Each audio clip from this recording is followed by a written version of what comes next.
Good morning and welcome to today's webinar on Integrity Matters. My name is Roberta Skleros and I'm the Assistant Auditor-General of Financial Audit at VARGO. I'd like to commence today's session by acknowledging the Australian Aboriginal peoples as the traditional custodians of land throughout Victoria. We pay our respect to Aboriginal communities, their continuing culture, and to elders past, present and emerging. I acknowledge the Wurundjeri peoples of the Kulin Nation, who are the traditional custodians of the land where we sit today, and to the various lands of those who watch in virtual attendance today. I pay my respects to their elders, past and present, and extend my respects to the Aboriginal or Torres Strait Islander attendees present today. I'm so pleased to be joining you today for a conversation on why integrity matters. And this is an area that I'm deeply passionate about and what led me to VARGO as a junior accountant many years ago. Integrity is all about doing the right thing, both in what we do and how we do it. A theme that continues to generate much focus by the Victorian community of the public sector and government, and rightly so.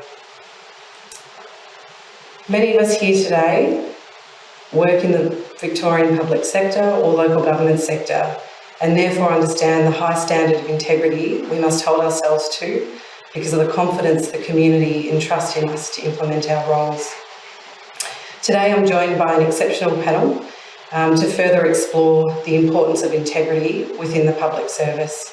I'm joined by the three heads of Victoria's integrity bodies: Andrew Greaves of VARGO, Deborah Glass of Victorian Ombudsman, and also Robert Redlich of the Independent Broad-Based Anti-Corruption Commission. Welcome everybody.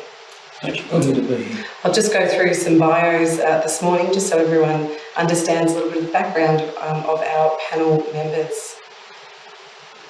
The Honourable Robert Redlich, AMKC, was a judge of the Supreme Court of Victoria for 15 years, including 11 years as a Victorian Court of Appeal judge.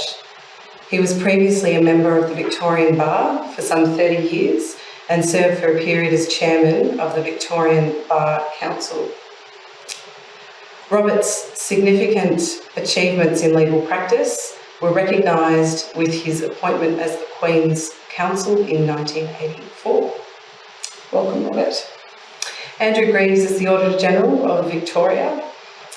Andrew holds a fellow of both the CPA and also the Institute of Chartered Accountants in Australia and New Zealand, two of our accounting designations. Andrew's been involved in the public sector external auditing for most of his career, starting in Canberra with the Australian National Audit Office in 1984. After this, he's held senior roles at VARGO from 2013 to 2011 as the Assistant Auditor-General of Performance Audit and the Assistant Auditor-General of Financial Audit. In 2011, he was appointed as the Auditor-General of Queensland before returning in 2016 as Victorian Auditor-General. Deborah Glass, OBE, is the Victorian Ombudsman. She's undertaken roles offshore in banking, financial regulation and police oversight. Most recently as Deputy Chair of the Independent Police Complaints Commission of England and Wales. Deborah took up the position of the Victorian Ombudsman in 2014. In this role, she's responsible for, among many other things, investigating the actions or decisions of Victorian public organisations.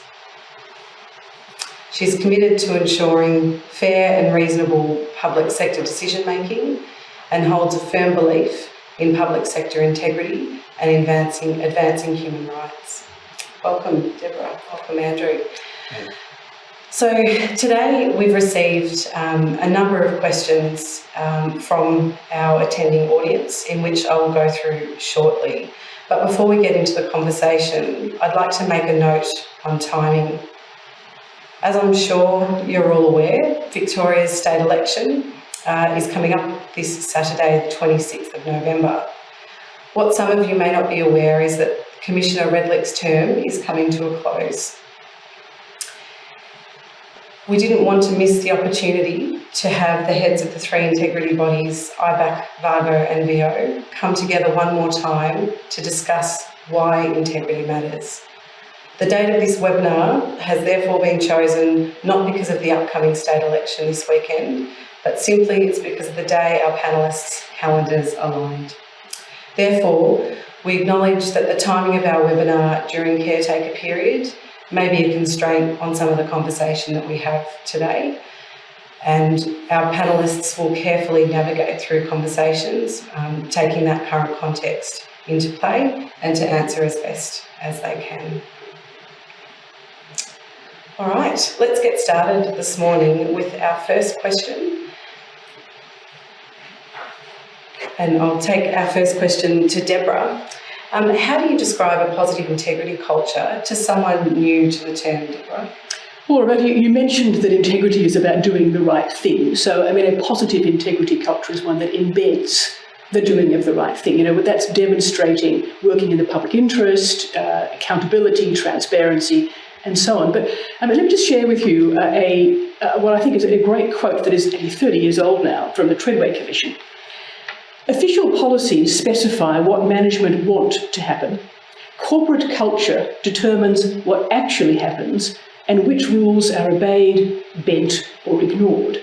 And I think it's fascinating that is actually 30 years old, so there is nothing new on the face of the earth when we think about that. But what that says is how much culture starts at the top and needs to go through the organisation. So leaders and managers set the corporate culture of the organisation. It's not something that is confined to the governance and risk side of an organisation. It doesn't sit, the responsibility for it doesn't sit with a single department or a single bit of an agency. And it recognises that it's an ongoing process. So, just to pluck out a couple of perhaps the less controversial examples from some of my reports, and I am only going to be referring to public reports today. A few years ago, I put out a report which followed protected disclosures about one of the alpine ski resorts. And one of my findings in that report was that the CEO, who had come from a private sector background, was misusing public funds because he treated them as his own. He was actually treating a ski resort as his personal playground. He was travelling for personal reasons on the public purse. He was inviting his friends and relatives to use what was public accommodation. So you had a cultural clash there, and of course the staff saw that as something that they were able to do, that was okay. So, there's no doubt in my mind that the importance of that culture being set. So if it is a negative culture, people will see that and follow suit. Another example I will share, and then I'm really keen to get thoughts from my colleagues on this. Another report I did at Ballarat Council a few years ago, the CEO recruited a friend and doubled her salary. Now, again, people saw that within the council, and what that created was a perception, not always the reality, but certainly a perception that this kind of behaviour was okay. So it creates poor conduct, not being conscious of the dangers of nepotism and mismanagement of conflicts of interest, creates the impression that certain behaviours are acceptable, and fundamentally that undermines public confidence in institutions. Look, Andrew, you've thanks. got much experience of this as well. And it warms the cockles of an auditor's heart to hear you refer to the US Treadway Commission from 1992, because the Committee of Sponsoring Organisations from the US Treadway Commissions, in fact, out of that set of hearings developed an internal control framework which we shorthand and call the COSO model, COSO. And of course the COSO model is all about internal control in an organisation, and it's about establishing an effective and efficient organisation, compliance with laws and regulations, and reliable reporting. But one of the major elements of that, and kind of the foundational elements of the COSO model, is within what we call the control environment, which covers the entire organisation. And then within the control environment, the term we hear all the time is the tone at the top or the tone from above. And as auditors, and I'm sure in terms of our respective roles, one of the things we're always exercised by is to try and understand that leadership, management's attitude toward internal control, their attitude towards integrity. So it was good to, I'm glad you started with that, because I would have if you hadn't. But I think what I like to talk about when we talk about integrity, because people sometimes feel that integrity and corruption, if you like, are two sides of a coin, that it's quite a binary consideration. Either I'm corrupt or I'm not, and therefore if I'm not, I then show integrity. Now, in my world, the absence of corruption is absolutely necessary to demonstrate integrity, but I see it actually as on a continuum. And we can talk about, and I'm sure Robert, and I don't want to steal his thunder, he'll talk about black corruption, maybe and grey corruption, but there's a continuum and a spectrum, if you like. And I commend to you the work of AJ Brown from Griffith University and Transparency International Australia, and he talks about this continuum on the spectrum between corruption at one end and integrity at the other end. And the challenge I throw out to all public servants today is that you don't demonstrate integrity simply by the absence of corruption. You demonstrate integrity by making sure you deliver public services efficiently, effectively, economically and in compliance with the law. So it's not sufficient to simply say we didn't do the wrong thing here. You actually need to be able to say we did the right thing here. I think that's my reflection on a positive integrity culture. Robert? Well, most organisations have very clearly defined codes of conduct. There's always two questions, though, in relation to codes of conduct. The first is, are they properly understood? And secondly, is the organisation ensuring that they are implemented on a day-to-day basis? Last week, I attended the Australian Public Sector Anti-Corruption Conference. We had a very large number of delegates from around Australia, and at a number of plenary sessions, the same sentiment was expressed. Namely, if you want to look at organisations that have a good culture of integrity, you see that there is a freedom amongst the staff to express their views fearlessly without fear of repercussion. And that, I think, is the core. If we're looking at saying to someone, what does a culture of integrity mean? It means understanding the code and recognising that wherever, even starting with the small areas where things may not be done precisely as they should be, recognising that you can stand up and call those things out.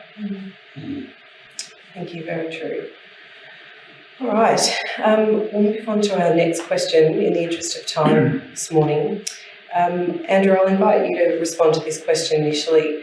Most of the audience today are from the Victorian public sector.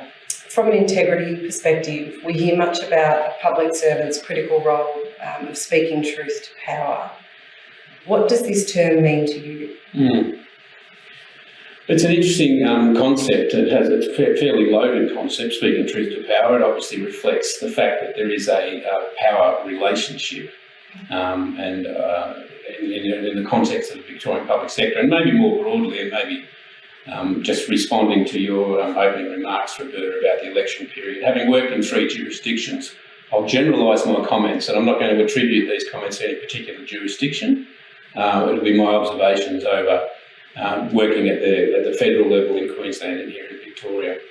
So truth to power, I think the first reflection, just following on from what Robert said, if you want to get people to speak truth to power, you need to create a psychologically safe environment within which to do that. And I also attended the APSAC conference last week, and that certainly was a thematic about the psychological safety of the environment, which is such an important part of the culture. And of course, what developed from that in those conversations was where do you take that? How do you create that? And of course, there was a lot of reflection on face diversity and more broadly diversity and other attributes within an organisation. If I come back to truth to power, the thing that exercises me me most in this equation as Auditor-General is when we look at this responsibility of the public service across Australia, state and federal, to provide, as sometimes characterised, frank and fearless advice. I guess the term fearless is responding to the power dynamic. I like to talk about it as full and frank advice.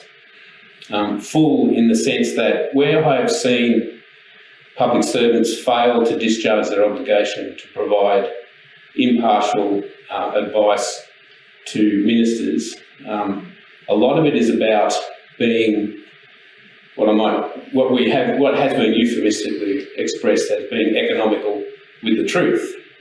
In other words, what we're telling our ministers, what we're telling government is not is honest, is truthful, but we haven't necessarily given them the whole truth.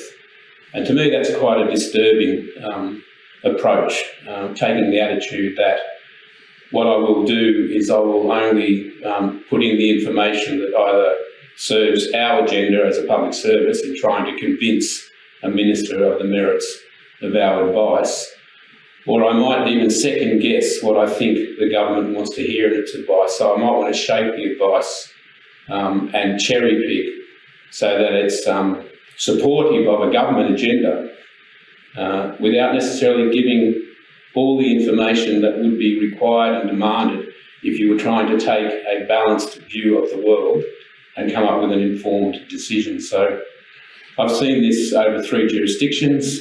I am pleased that in the Victorian context that most recently the Public Service Commissioner has updated their guidelines, particularly separate guidelines for secretaries and senior executives and for others who are dealing with advising ministers.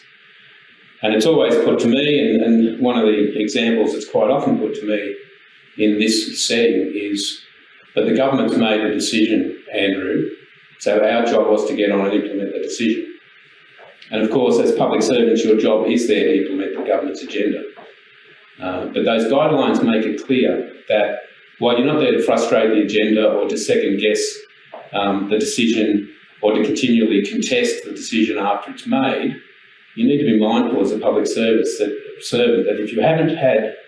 if the government hasn't had the benefit of your advice before the decision, it's worthwhile informing them after the decision, particularly if there are unintended consequences or risks that weren't thought about in the context of the original decision. So I still think we've got a fair way to go in speaking truth to power in the way that we frame our advice to government.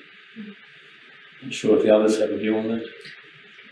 Well, I think the starting point is to recognise every person who determines that they will join the public sector undertakes to discharge their duty in accordance with the public trust, namely that they will discharge their functions ensuring that what they say and do serves the public interest. Picking up on your point, Andrew, about meeting the government of the day's objectives, and these are comments that I make drawing upon not only the experience in Victoria but at a federal level and my fellow commissioners from around Australia, that what we have seen over recent decades is far too much weight being given by public servants to the obligation to assist the government in achieving its objectives. Indeed, I think it was back in 2013 that a speech was made by the head of the public service in Victoria about what the component that he added to the concept of frank and fearless advice. He added the obligation of responsiveness. That is, the public servant should be responsive to the needs of government. And that must never be allowed to override those other obligations, so as to ensure that no matter what level you're at within the public service, you are always discharging that function in accordance with your duty to the public trust to ensure that it serves the public interest. Well, I think much of our audience here today is aware that I've got a current live investigation into the alleged politicisation of the public service, and the corollary to that is, is there a failure of what we describe as frank and fearless advice?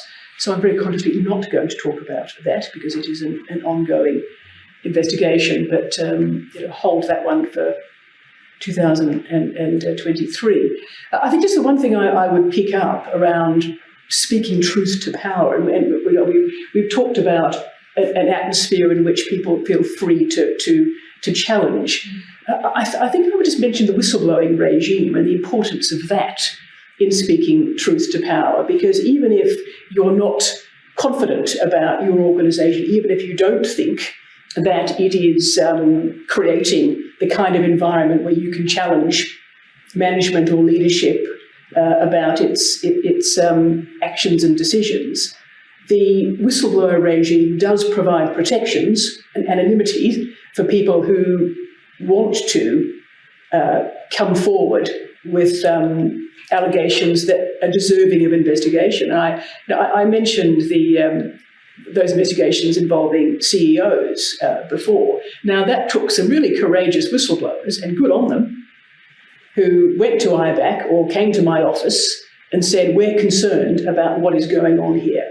That resulted in real change, including, I would add, the departure of those various CEOs, and you hope then the creation of a culture that will take notice of these things.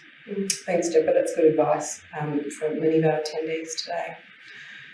Okay, moving on to question 3 of our pre-session. I'll refer this one to you, Robert, initially. So recent IBAC investigations have highlighted corruption risks associated with conflicts of interest within the public sector. What are your views on phase to declare or manage conflicts and the potential impact on public trust?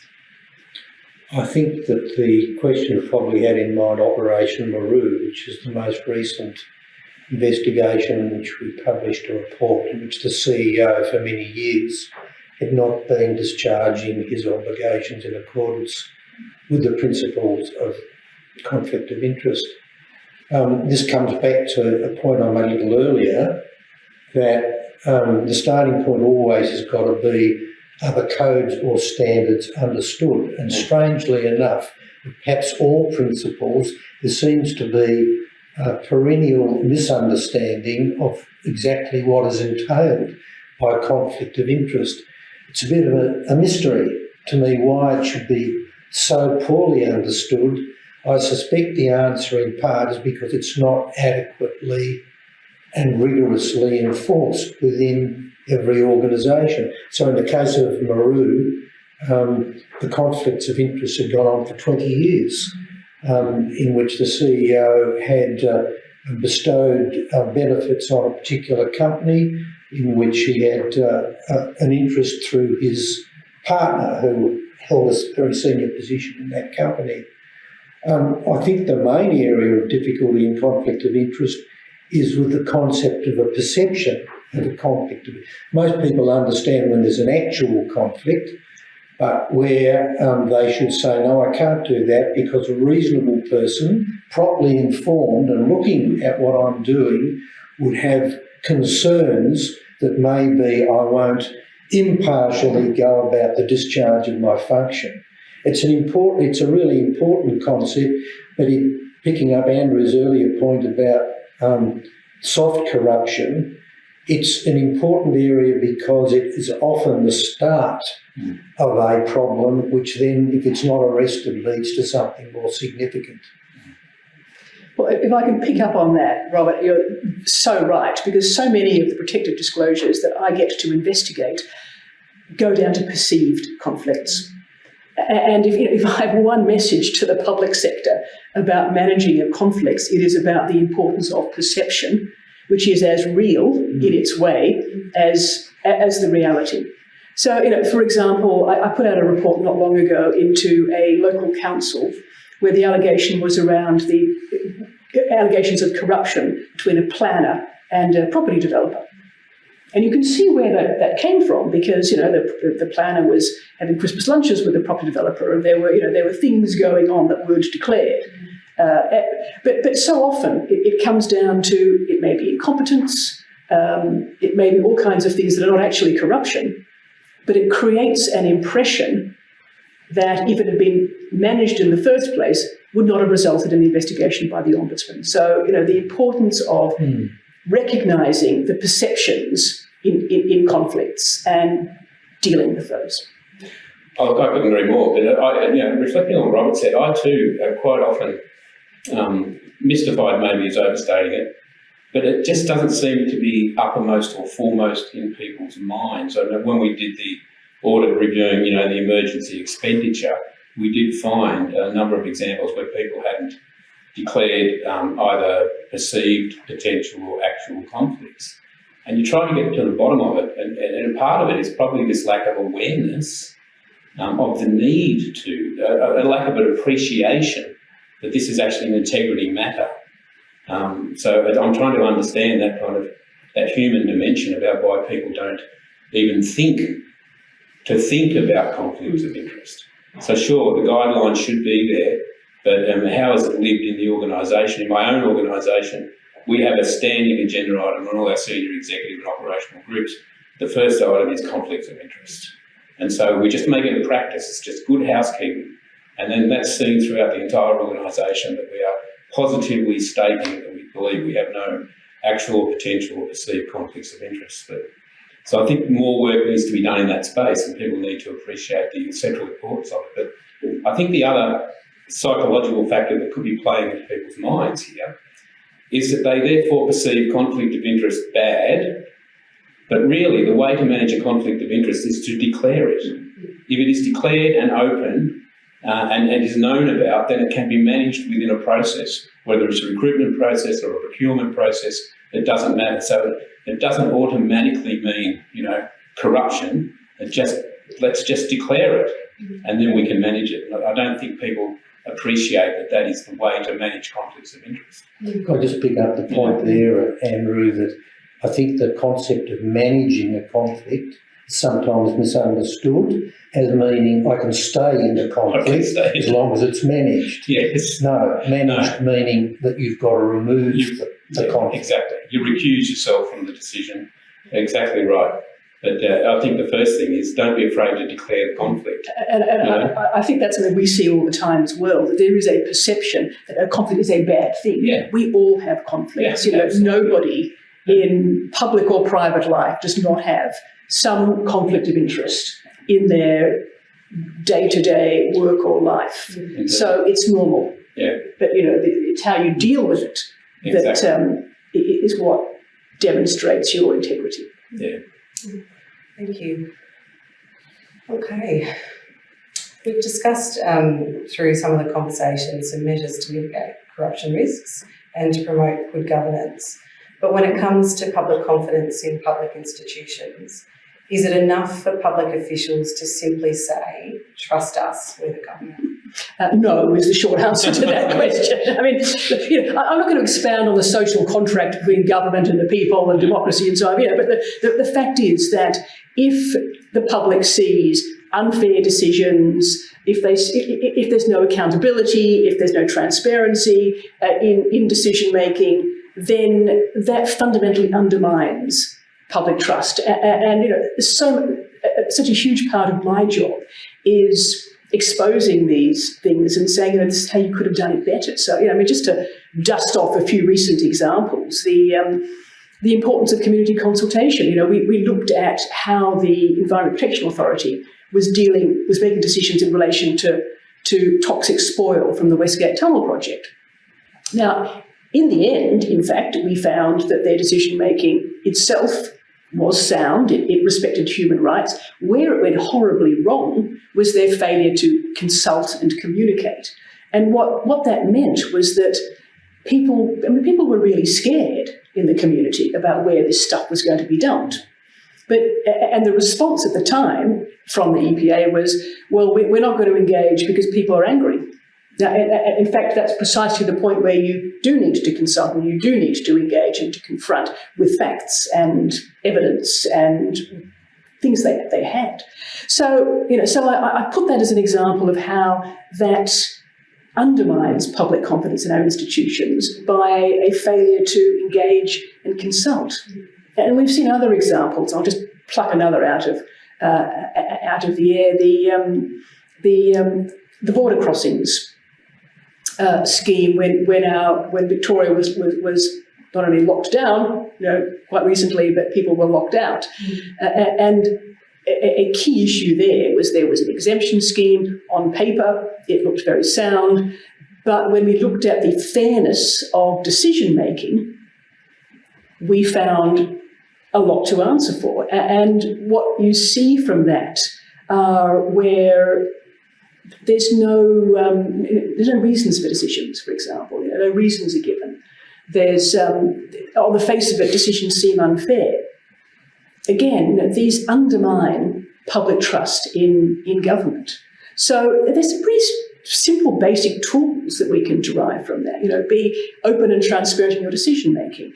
Provide a clear complaints process. Complaints are like a canary in the coal mine here. They actually can identify where the public is concerned before it becomes an issue that comes to the Ombudsman.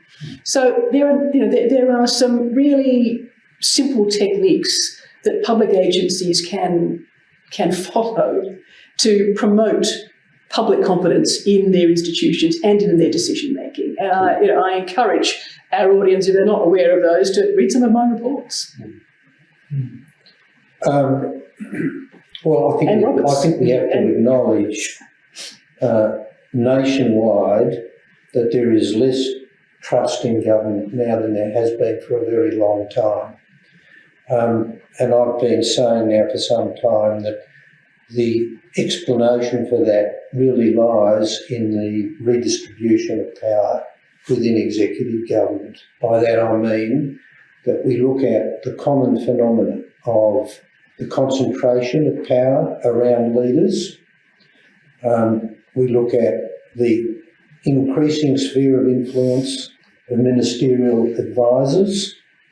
We look at the diminution in the responsibility of individual ministers in discharging their functions.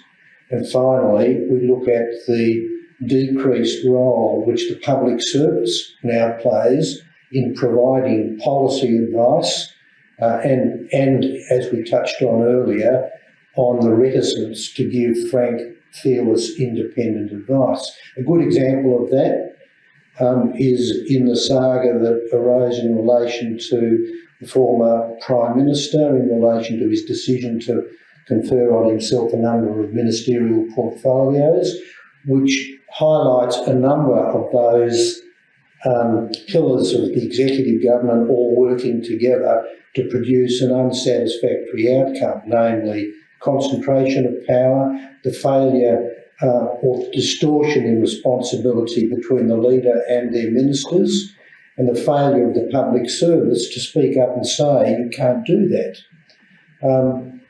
That distribution of power has been shifting for the best part of 4 decades. My predecessor in the New South Wales ICAC, Peter Hall, wrote in his really valuable text of 2 decades ago, all of those features exist. We've known about them for probably 4 decades, but there has been no attempt made at a national level, within states or at a federal level, to arrest that slide in the way in which power is exercised. And until that happens, we will see a continuing increase, I fear, in soft corruption. It's quite challenging, isn't it? I mean, you're kind of talking about, I think, Westminster conventions and how they're applied and interpreted in the kind of contemporary context. I don't want to really venture into that. I'm mindful in my act I am prohibited from questioning the merits of government policy objectives, so I would not want to break my oath of office and start talking about that now. So I'm going to pivot to another dimension of trust in government on a much safer grounds than where Robert was, I think. Yeah, of course, we would never say just trust us. And the corollary, I think, to this idea of full and frank advice to government is really full and frank disclosure by government of how it's performing. This has been an area for decades that all jurisdictions have struggled with. The way we report on how we perform to the public, our service performance information, even our financial information, is after 30 years is still best summarised as a work in progress. And I quite often despair. I find that the reporting by government on its performance is obfuscatory, confusing, doesn't focus on the things that matter, doesn't use measures that really tell you about efficient and effective service delivery. And I think that's probably part of the reason why the public attitude towards government, and I can recall, just as an aside, speaking to someone about this a few years ago, and they said, no, Andrew, you've got it wrong. You know, when people say they don't trust the government, they're talking about the government in power. They're not talking about the public sector, you know. They trust the public sector, but it's the executive they don't trust. I'm not sure I see that distinction when I'm talking to people in the public. And if you're going to erode trust in the public sector, I think part of the erosion of trust is the public sector, the agencies out there putting out their information in their annual reports and talking about the performance. And I think there's a huge amount of work still to be done to rebuild or to build trust by openly and honestly reporting on how we're going against our plans, our priorities, or whatever it may be. Andrew, I think it's important that you mentioned the Westminster Conventions, notwithstanding your reluctance to expand on it. But I think it highlights the fact that right now there's less clarity than there has been for a very long time about what the standards are that are to be applied to ministers. Too often now we hear the argument, I've got a very large department, I've got many advisors that I have to be responsible for, I can't be liable for every decision that they make. And there's no clarity now about when they should be liable, and if indeed there is to be any modification of those principles, what that modification should be. A most unsatisfactory environment in which all of us have got to work if there's uncertainty about the standards. Look, right, and just to come back there, and I referred earlier to the updated VPSC guidelines on the relationship between a secretary and senior executives of the department and the advisory role they have. And those guidelines also obviously talk about the ministerial advisors and the relationship between the public sector and the advisors. And they do caution the public sector to make sure that they stand apart and are impartial. But one of the things that struck me in reading those updated guidelines was the idea, and I alluded to it earlier on in one of my answers, is that there was a reflection that not all the necessary information that should have been referred to a minister was being referred up. And I just wonder whether that was a lack of role clarity and responsibility. You know, to what extent is the delegation and assignment authority down into the public sector clear about what needs to be referred up, what doesn't need to be referred up. I can recall from many years ago in another jurisdiction seeing a brief come back down from a minister saying, never brief me on this again.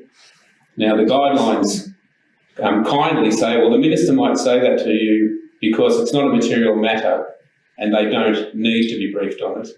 Or maybe the minister's waiting for more information. Well, clearly there's a third reason, which is I don't want this documented in the future.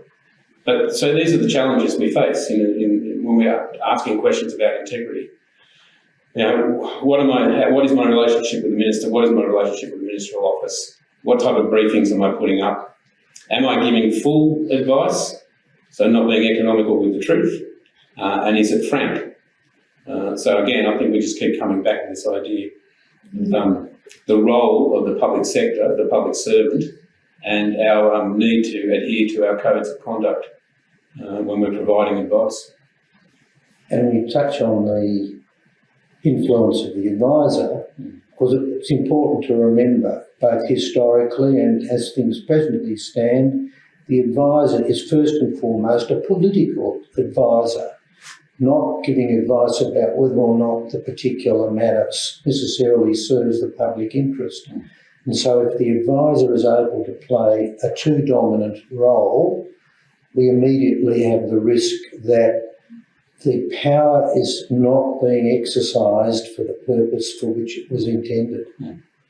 Sure, but that's not to invalidate the role of an advisor. We're not arguing against advisors, this concept of contestable advice, and that the public service is not the sole source of advice, I think is well understood and well practiced around Australia. So it's not a criticism of advisors. I think the caution in the VPSC guidelines, and my caution is that the public sector needs to understand that there is another source of advice, but they need to stand apart and they need to be impartial and independent, bring to bear their knowledge, their experience, their skill sets, and put that in their advice, not try and second guess. And as you say, try to not be overly influenced by the advisors. Try not to second guess what might need to go up to the minister. And again, that's called out in the guidelines. So I'm certainly going to be using those guidelines in future audits as I go through and look at the decision-making processes. Yes. Thank you. Robert, your term as Commissioner is drawing to a close. So we want to sort of ask you about your reflections, looking at what you're optimistic about, whether there's anything that you may change or any unfinished business in your reflections. Well, how much time do we have? You've got time. You've got time. Take as much time as you need. Look, one's got a great deal to be optimistic about with the advent of a federal anti-corruption body, because in Australia's federation we rightly look to the federal government to provide leadership on issues, and integrity leadership's critical. And I think that having a federal body that largely will replicate the functions of all of the state bodies will mean not only that there will be much greater public attention and focus on those sorts of issues, but it also provides a new form of protection for integrity agencies. I think it immediately becomes that much harder for a state government to then intrude into the role of the state integrity agency. So I'm optimistic about the future, whilst at the same time repeating my concern that the rise of soft corruption is the inevitable result of the redistribution of power over the last 4 decades. What would I change if I could change one thing? I would remove the requirement, not only in Victoria but interstate, that provides too much focus on criminal offences. 4 decades ago, the Fitzgerald Commission in Queensland said that it's a mistake to start and end integrity issues by looking at the commission of crimes. We're not talking here about the dangers of black corruption. Everybody knows when a crime is committed, money in a brown paper bag, fraud where there are financial gains to be obtained by the decision maker if they make a particular form of decision. Soft corruption, which is the much, much greater problem, means that integrity agencies have to be able to lift their gaze beyond the commission of criminal activity. And if we look at recent experiences of interstate commissions, Queensland, South Australia, the fact that prosecutions have not necessarily gone in the way in which the integrity agency of the day hoped is no indication that those agencies were not performing useful, effective purposes. I think that there's a danger also that overly focused on the proof of crimes also raises the question, why aren't the police open to investigate those things? You don't need to have an elaborate integrity agency to investigate and prosecute criminal activity. So my hope is that over time, particularly with the advent of the Federal Commission, which is not going to be restricted to the pursuit of criminal conduct, that we will see around Australia much broader focus on soft corruption issues. Thank you.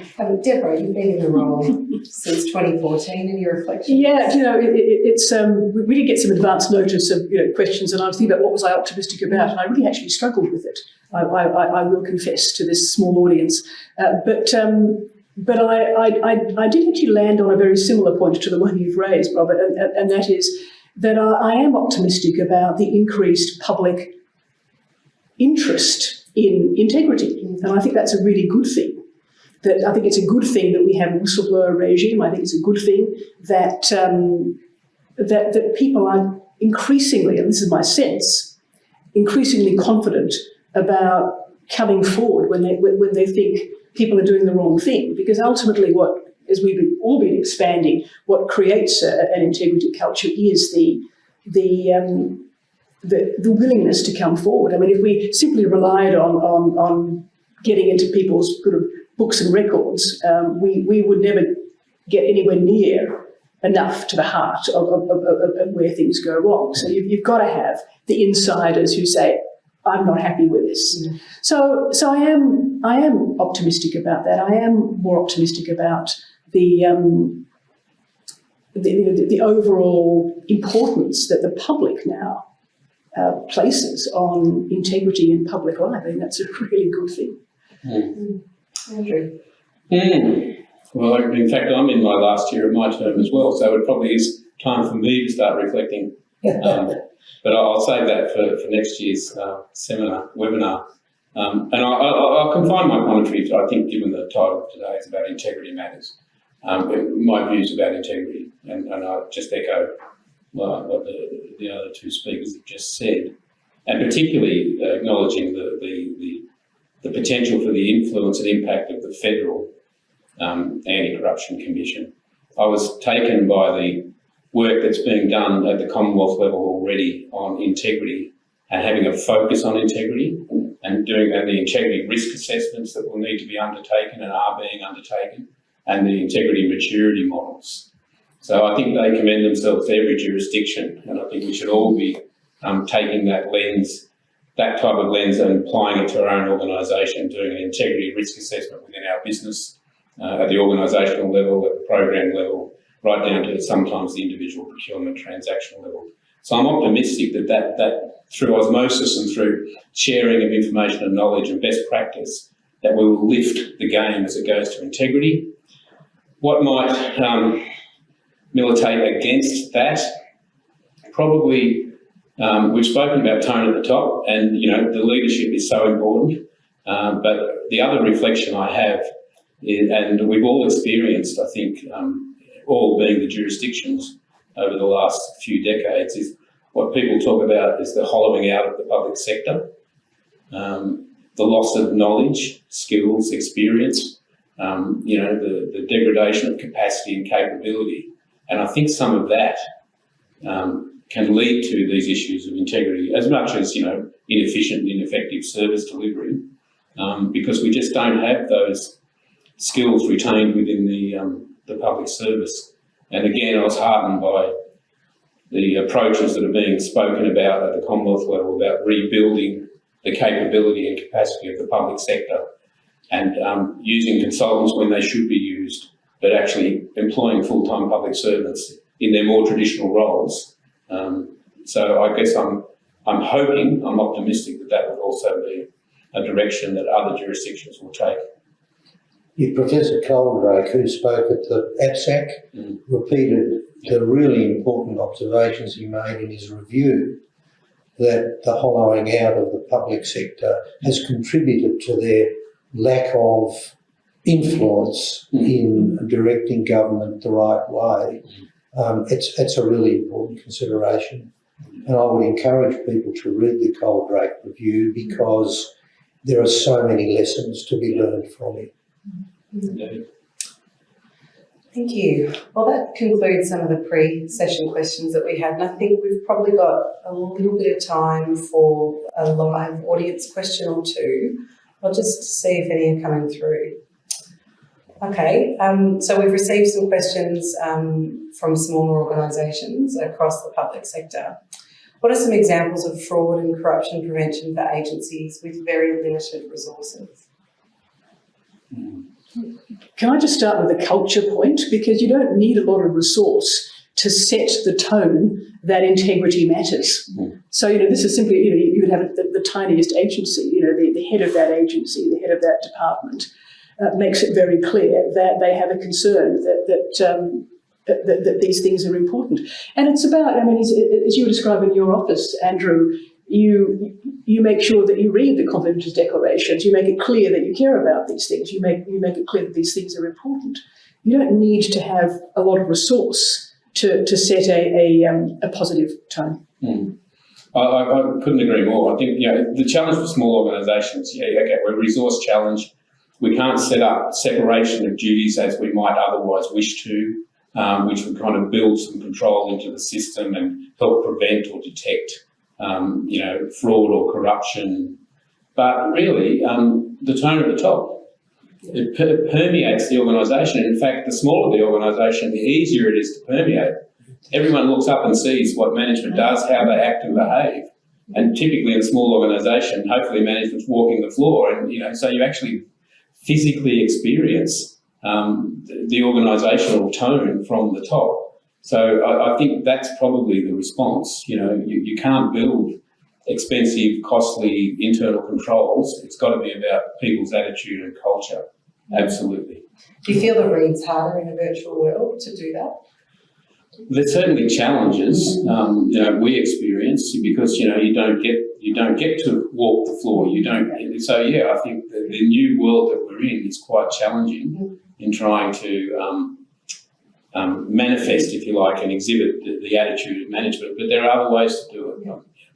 And the corollary of that is that where there is fraud or corruption within a small agency, and though there are lessons to be learned, it's much more likely that one can very speedily implement reforms within the organisation that will be effective. Yeah.